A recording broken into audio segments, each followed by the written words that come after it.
उनके पास फॉर्च्यूनर गाड़ी है वो आएंगे तो उनके लिए हमें उतना ही सेवा करना है। जो पैदल पाँव पैदल आएंगे खाली गोर, उनके लिए भी बराबर हमरा जो है सो सेवा करना है। वो खाली है, वो कबूलते हैं कि हे भगवती हमको पुत्र या पुत्री कुछ भी दीजिए।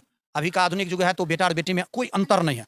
तो अगर जो हमें पुत्री भी प्राप्त होती है, पुत्र भी प्राप्त होता है, कुछ भी हो, मेरा वंश चले। पूरे दुनिया का सबसे बड़ा सबसे ऊंचा ये मंदिर है माँ दुर्गा का। और यहाँ पर 3 दिन के मेला में 3 लाख लोग आ जाते हैं। 3 दिन के मेला में 3 लाख 3 से 3.5 लाख। यहाँ पुराना से मंदिर है, अभी मंदिर भगवती की दया से बहुत चमत्कार हो गया। और दोस्तों हमारे पीछे जो आपको ये विशाल मंदिर दिख रहा है, ये माँ दुर्गा का सबसे बड़ा सबसे ऊंचा मंदिर है। पूरे बिहार ही नहीं बल्कि पूरे भारत पूरे दुनिया का ये सबसे ऊंचा मंदिर है माँ दुर्गा का। और 15 तारीख यानी कि कुछ दिनों बाद नवरात्रि आने वाला है, माँ दुर्गा का पूजा होने वाला है।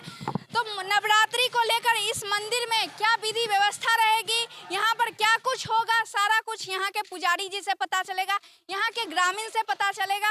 और चलिए पहले हम माँ दुर्गा का दर्शन करते हैं। और मैं एक बार पुनः आपको बता दूं कि ये विश्व का पूरे दुनिया का सबसे बड़ा सबसे ऊंचा ये मंदिर है माँ दुर्गा का। चलिए हम पुजारी जी से बात करते हैं और यहाँ पर खास विशेषता क्या रहेगी दुर्गा पूजा में, नवरात्रि में, वो सब जानने का प्रयास करते हैं। 15 तारीख को जो है 15 अक्टूबर को कलश स्थापना है। उसके बाद माताएं, सबसे बड़ा बात यहाँ पर है कि माता लोग जो आती हैं तो एक व्रत और प्रण लेके आती है कि जब तक हम खोइछा नहीं भरेंगे तब तक जल ग्रहण नहीं करेंगे। आप सोच लीजिए वो लोग आती हैं 4-4 घंटा लाइन में रहते हैं। अगर जो सहयोग कर दे युवा तो उन लोगों को 4 घंटा के बदला 2 घंटा में जो है सो खोइछा भरवा दे। नहीं, संख्या बल मेरा 50 है, 100 है और वही संख्या बल 1000 हो जाए तो सहयोग ज़्यादा मिलेगा। तो जितना ज़्यादा से ज़्यादा संख्या बल में रहेंगे युवक उतना ज़्यादा सेवा हम लोग कर पाएंगे। क्या अब बाबा नवरात्रि में विधि व्यवस्था क्या रहता है यहाँ का? विधि व्यवस्था रहता है जैसे कलश स्थापना के दिन से, ऐसे तो आपके मंदिर में 365 दिन संध्या 7 बजे 6:59 के बाद 7 बजे से हम आरती शुरू करते हैं प्रत्येक दिन। ऐसा नहीं है कि जनवरी में ठंडा का टाइम है तो उसका टाइम घटा दिए 6 बजे शुरू कर दिए और गर्मी के टाइम में जो है जेठ वैसाख में हम जो है सो 8 बजे करेंगे। नहीं, 7 बजे सुबह आरती और 7 बजे संध्या आरती, एक टाइम फिक्स है। और नवरात्रा के समय थोड़ा विशेष आरती करते हैं। नवरात्रा के बाद यंत्रों के द्वारा जो है सो मतलब चलता है और आरती गा के जो है माइक पे आरती करते हैं।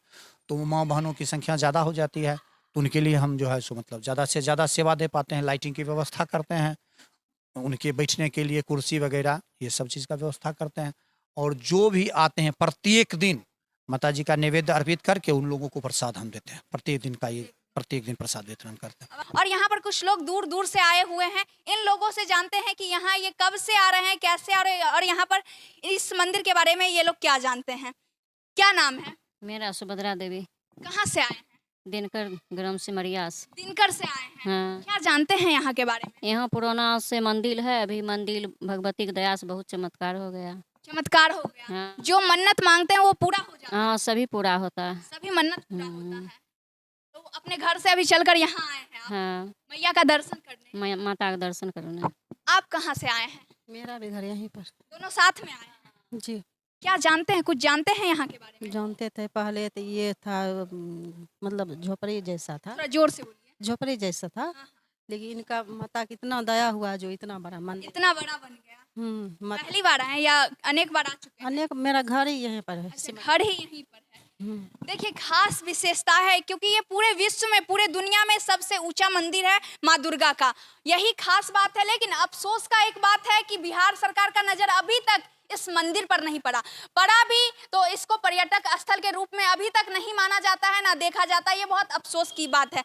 अब बाबा एक सवाल और मैं आपसे उसका जवाब मैं जानना चाहती हूँ।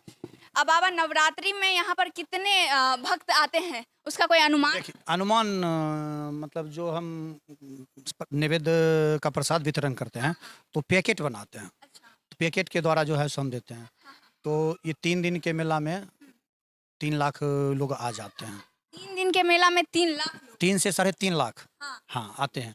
हम बोले ना कि बीहट नहीं, बीहट के आसपास के जितने गांव हैं सब गांव में सब घर के जो सनातनी माताएं हैं और बहनें हैं जो सुहागिन हैं वो लोग आते हैं मंदिर पे खोइछा भरने के लिए।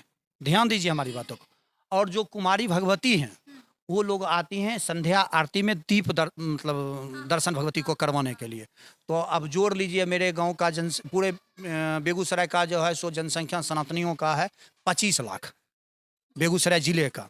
तो बेगूसराय जिले का सब घर से तो नहीं आते हैं, सब आएंगे तो 25 लाख तो आ जाएंगे, लेकिन कुछ चिन्हित परिवार से लोग आते ही आते हैं। अगर जो यहाँ नहीं आएंगे तो कहीं नहीं जाएंगे, कोई सा उनके साथ हो जाएगा, स्वास्थ्य खराब है या नहीं है बिहार में, तब ये नहीं आएंगे।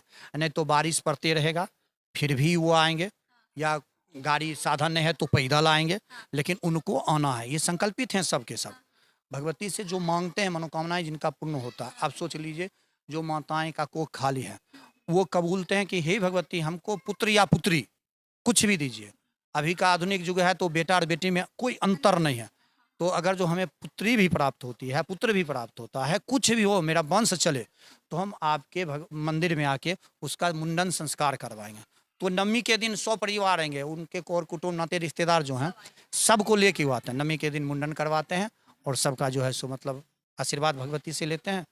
तो सोच लीजिए कितना लोग आते होंगे। सबको हम सुविधा देंगे, सबके लिए व्यवस्था करेंगे, सबके लिए व्यवस्था। बिल्कुल।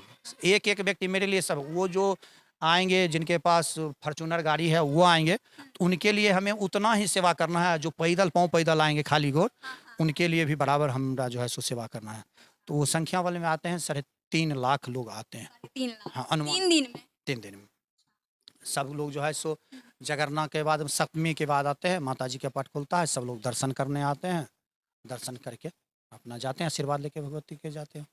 दोस्तों आप लोग बहुत सारे दुर्गा माँ के मंदिर गए होंगे, अनेक जगह गए होंगे, लेकिन अभी मैं बेगूसराय बीहट में हूँ और यहाँ पर विश्व का सबसे ऊंचा दुर्गा माँ का मंदिर है। तो आप लोगों से निवेदन है, अगर आप मैया का पावन दर्शन करना चाहते हैं तो एक बार इस जगह पर आइए और माँ का पावन आशीर्वाद प्राप्त कीजिए, उनका दर्शन कीजिए। बाकी आज के लिए इतना ही, मैं फिर मिलती हूँ, तब तक के लिए जय हिंद।